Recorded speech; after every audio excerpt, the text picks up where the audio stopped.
Praise the Lord. இந்த நாளில் தேனிலும் இனிமை நிகழ்ச்சியில் உங்களை சந்திப்பதில் நான் மிக்க மகிழ்ச்சி அடைகிறேன்.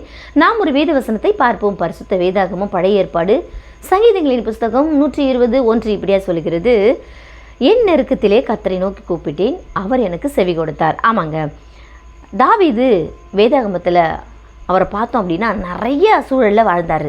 தாவீது முக்கியமாக அவர் வீட்டில் வாழலை, நிறைய நண்பர்களோட நம்ம குடும்ப உறுப்பினர்களோட வாழலை. தனிமையாக காட்டில் மிருகங்கள் மத்தியில், இருட்டில், சூறாவளி காற்று, மழை, அப்படி நிறைய சூழல் மத்தியில் ஒரு நெருக்கத்தில் வாழ்ந்து வந்த மனுஷன்தான் தாவீது. சரிங்களா? அதில் முக்கியமாக நிறையா பிரச்சனைகள் மத்தியில் கோலியாத் அப்படிங்கிற ஒரு பெரிய பிரச்சனைங்க. ஒரு பெரிய மனுஷன் அவரை வீழ்த்த வரும்பொழுது தாவீது எதற்கும் பயப்படல, கர்த்தரை நோக்கி கூப்பிட்டாரு.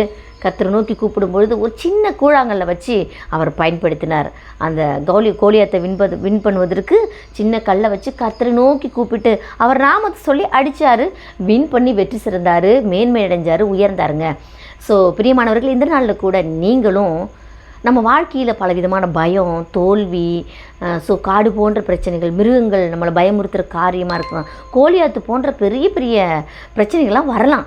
ஆனாலும் நம்ம யாரை நம்பணும், யாரை கூப்பிடணும் அப்படின்னு பார்த்தோன்னா, முதலாவது நம்ம கர்த்தரை நோக்கி கூப்பிட்டோம் அப்படின்னா, நீங்கள் கர்த்தரை நோக்கி கூப்பிடுங்க. அவர் உங்களுக்கு தாவீதை விடுவித்தது போல், தாவீதுக்கு ஒரு பெரிய மேன்மையை விடுதலை கொடுத்தது போல் உங்களுக்கும் விடுதலை கொடுப்பாருங்க. நிச்சயமாக சொல்கிறேன், எதை கண்டு பயப்படாதீங்க, எதை கண்டு சொல்லி போகிறாங்க, கர்த்தரை நோக்கி கூப்பிடுங்க. அவர் உங்களுக்கு செவி கொடுப்பார், பதில் கொடுப்பார், நிச்சயமாக உங்களை ஆசீர்வதிப்பார். இந்த நாளில் இந்த வார்த்தை வசனம் ஆசீர்வாதமாக இருக்குன்னு சொல்லி நான் நம்புகிறேன், விசுவாசிக்கிறேன். Okay, God bless you. Thank you.